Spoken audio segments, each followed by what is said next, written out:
Welcome to the League of Legends Champion Spotlight, featuring Renekton, the Butcher of the Sands. Renekton is a melee DPS champion, utilizing a new mechanic, Fury. Fury replaces his mana bar and is gained by attacking. His abilities are all normally free, but when he's built up enough Fury, he spends it to empower that spell. Furious abilities always deal more damage and have a bonus effect. Reign of Anger is Renekton's passive. While below half health, Renekton gains 50% more Fury from all sources.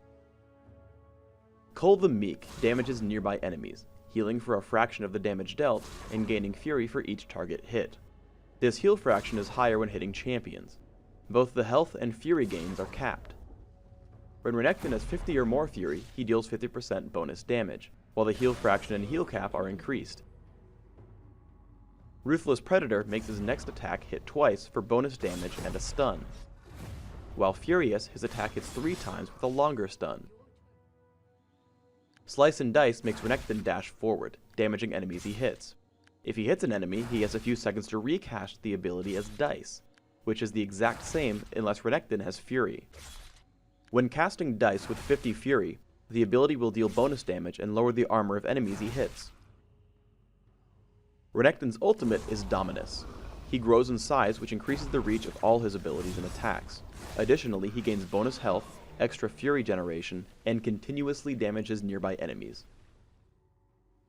Slice and Dice is a very short-ranged dash, so I wanted to show you where he can and cannot jump over walls and barriers. While showing off these locations, I'm going to give you an overview of how I build Renekton. I max Cull the Meek first because it gives me amazing health sustenance and is the highest source of damage early in the game. I take 1 point in Slice and Dice quickly at level 2, taking a point in Ruthless Predator at level 3 and maxing it second. Like with all other champions, rank Dominus every level it's available. My rune setup takes armor penetration, marks, and quintessences, with armor per level seals and magic resist per level glyphs. I take Exhaust and Ghost for summoner spells, resulting in 23, 6, 1 masteries. In the item department, there are a lot of viable choices, but I like to start with Doran's Shield and a health potion, taking Ionian Boots of Lucidity, Brutalizer, and a Spirit Visage. From there, balancing damage, armor penetration, and resistances will give you great damage as well as making your self-healing more effective. I recommend Last Whisper, Guardian Angel, and Force of Nature. Renekton is a more flow-based champion, so instead of special tricks, I want to show you how his Fury generates and falls, where to spend it, and efficient combinations. Fury caps at 100. Additionally, Cull the Meek builds 5 Fury per target hit, and Ruthless Predator builds Fury because Renekton attacks twice. However, as part of the cost, Furious abilities do not build Fury when used.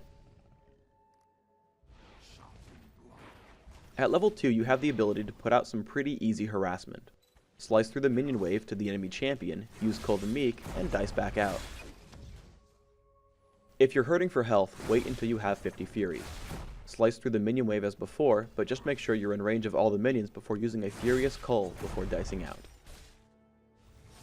The real pain comes after level 3, when you've picked up a Ruthless Predator. Slice in, hit with Cull the Meek and Ruthless Predator, and dice back out. Using this ability will pull minion aggro, so be very careful about retaliation when trying to escape. Because you should always be able to heal yourself, you should be farming minions very quickly. While this is far from a perfect score, try to compare your minion kills against this mark, 110 minions by 12.5 minutes. Because of this huge item advantage, I'm actually able to take on a 2v1. Aurelia has been exhausted, and I'm out of range of Heimerdinger's turrets. Dominus feeds me a Furious Ruthless Predator, chasing her down with Slice and Dice, and another Ruthless Predator thanks to my huge cooldown reduction. Now I use a Furious Cull the Meek to restore most of my health, allowing me to chase down Heimerdinger under the turret. Renekton is a good pusher, as he can take on the oncoming minion wave by himself, regaining health. While Renekton doesn't have a lot of support abilities, the stun on Ruthless Predator can be invaluable. With enough Fury, I slice forward, stun Shen for the full duration, and dice away to ensure I don't die to the turret while Katarina channels Death Lotus. In a large fight, you really need to count on scaling up with levels and items. While this clip will look overpowered, remember that I have 2 to 5 levels on all my opponents, and about 6,000 gold worth of items at 18 minutes. I drop Teemo with Slice into Ruthless Predator, making sure to cast Cull the Meek whenever I can for damage and healing. I turn on Dominus once I'm sure the fight has started, as I don't want to waste the duration. Cooldown reduction allows me to repeatedly stun the enemy Renekton over the fight. Finally, my stacked defensive stats allow me to tank my opponents while Katarina rips apart Aurelia.